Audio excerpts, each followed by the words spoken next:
So today I want to share with you 3 different ways that you can teach this concept of putting 2 sounds together, of using clusters.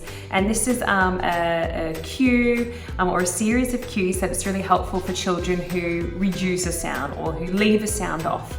So when they see a snail, they might say nail, and it's like that first sound, that S, it's just, it's deleted.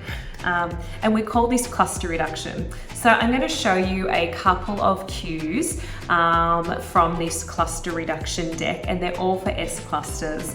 And once you teach this cue or these metaphors to your students, what you can start to see is that they understand what it is that you want them to do, and it makes sense for them.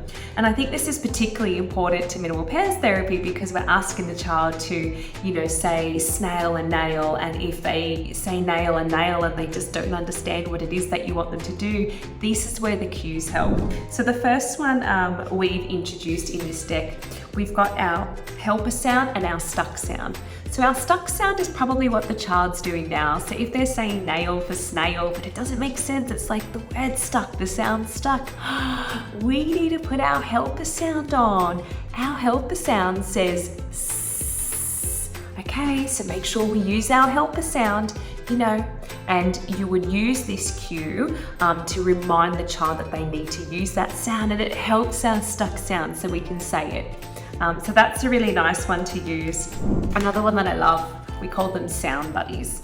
And we've got 2 little seahorse here, and that was very intentional because the seahorse kind of looks like it's in the shape of an S, so you can kind of cue, look, it's that S sound, it's that long S sound for the S cluster reduction.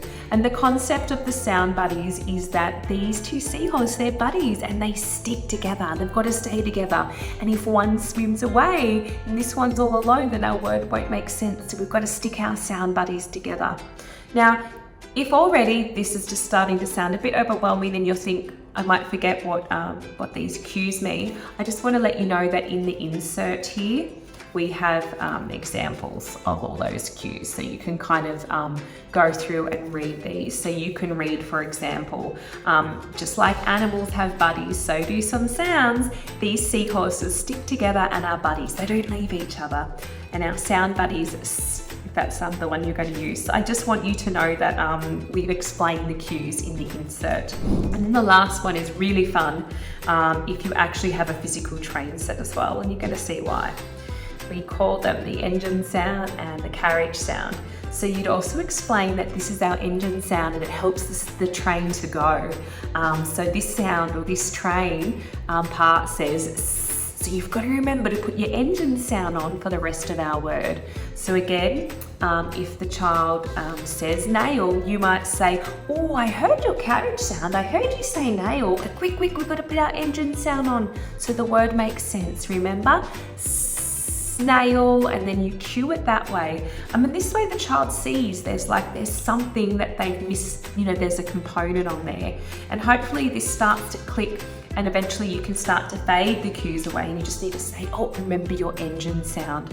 So I hope that helps you. I hope that just gives you a couple of fresh ideas for how to introduce the idea of clusters and how to talk about cluster reduction and using those 2 sounds together with your students with minimal pairs.